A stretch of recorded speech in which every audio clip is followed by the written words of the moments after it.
जो भी student Bihar board से इंटर या फिर मैट्रिक की परीक्षा 2023 में देंगे, उन सभी स्टूडेंट के लिए बड़ी खुशखबरी है।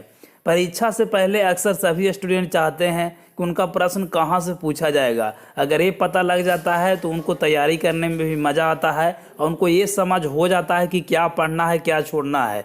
ये सारी चीज़ों की आकलन बिहार बोर्ड के द्वारा करके स्टूडेंट को बताया गया है। अगर आप लोग भी 2023 में इंटर या फिर मैट्रिक की परीक्षा बिहार बोर्ड से देने वाले हैं तो आप सभी को ये वीडियो देखना बेहद ज़रूरी है। तो चलिए वीडियो को हम लोग शुरू करते हैं। उससे पहले बता दूं कि ग्रुप से जो भी स्टूडेंट अभी तक नहीं जुड़े हैं ज़रूर जुड़ जाइएगा, क्योंकि ग्रुप में स्टडी मटेरियल वहीं पे मिलेगा। और चैनल को सब्सक्राइब जरूर कर लें। सबसे पहले यहाँ पे देखिए बताया गया कि चैप्टर के बॉक्स से पूछे जाएंगे वैल्यूएबल बेस्ड प्रश्न। अब इसका मतलब क्या हुआ, चैप्टर का बॉक्स क्या होता है और वैल्यूएबल बेस्ड प्रश्न क्या होता है, तो इसके बारे में भी पूरा डिटेल्स में हम लोग जानेंगे। तो सबसे पहले एक एक चीज़ को समझते हैं, इसलिए लास्ट तक वीडियो को बने रहिएगा तभी ये पता लगेगा, वरना आधे पर से देख के भाग जाइएगा तो बहुत सारी चीज़ें हैं जो लास्ट में बताऊँगा आप लोग को वह पता नहीं लग पाएगा। तो सबसे पहले यहाँ पर देखिए बताया गया कि 10वीं और 12वीं की परीक्षा के दौरान आउट ऑफ सिलेबस प्रश्न की अफवाहें ना हो, इसके लिए सिलेबस के अंदर से वैल्यूएबल बेस्ड प्रश्न के लिए दिशा निर्देश जारी किया गया है। अक्सर जब एग्जामिनेशन होता है तो बच्चे निकल के आते हैं तो बोलते हैं कि सर क्वेश्चन था वह आउट ऑफ सिलेबस पूछा गया है, क्वेश्चन की किताब से पूछा ही नहीं गया, इसीलिए एग्जामिनेशन को कैंसिल किया जाए या फिर बोर्ड को सुधार ये होनी चाहिए। लेकिन आप सभी को बता दूं कि बिहार बोर्ड पहले ही ये चीज़ बता दे रहा है कि कहाँ से प्रश्न पूछे जाएंगे।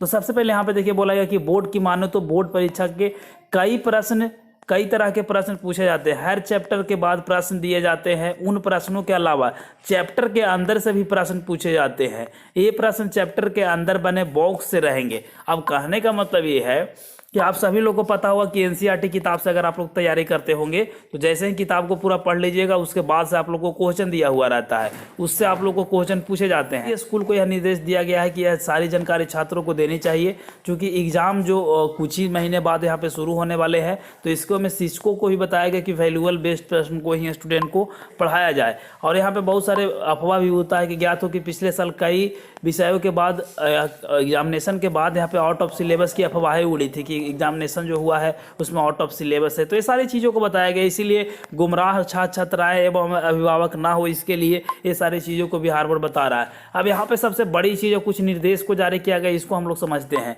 तो यहाँ पे बोला गया है कि सभी प्रश्न एनसीईआरटी बुक से ही आएंगे। तो आप सभी को बता दें कि अभी भी बहुत सारे ऐसे बच्चे हैं जो अभी मॉडल पेपर से तैयारी करने में जुट गए हैं, कोई क्वेश्चन बैंक से तैयारी कर रहे हैं, लेकिन ऐसा नहीं करना है। साफ साफ यहाँ पे बताया गया कि एनसीईआरटी किताब से ही आप लोग को प्रश्न पत्र पूछे जाएंगे। बोर्ड की माने तो सारे प्रश्न एनसीईआरटी पाठ्यक्रम से ही रहेंगे, दूसरी पब्लिकेशन से प्रश्न नहीं पूछे जाएगा।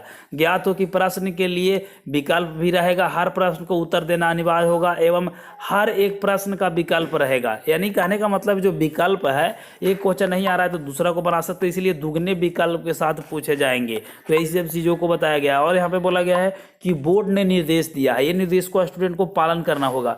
सबसे पहला, चैप्टर में दिए गए प्रश्न के अलावा चैप्टर के अंदर से भी प्रश्न पत्र पूछे जाएंगे। जरूरी नहीं है कि जो क्वेश्चन बुक में दिया हुआ है वही क्वेश्चन सेम रहेगा, अंदर से भी क्वेश्चन को पूछा जा सकता है। यहाँ पे देखिए बोला गया कि चैप्टर में दिशा दिए गए बॉक्स में स्कूल के अच्छे से पढ़ाए, क्योंकि बॉक्स से भी प्रश्न पत्र पूछे जाएंगे। और बोला गया कि वैल्यूएबल बेस्ड प्रश्न भी रहेंगे, ये प्रश्न चैप्टर के अंदर से रहेंगे। चौथा बोला गया है कि हर प्रश्न का निश्चित अंक और शब्द का निर्धारित रहेगा, उसी में उत्तर देना होगा।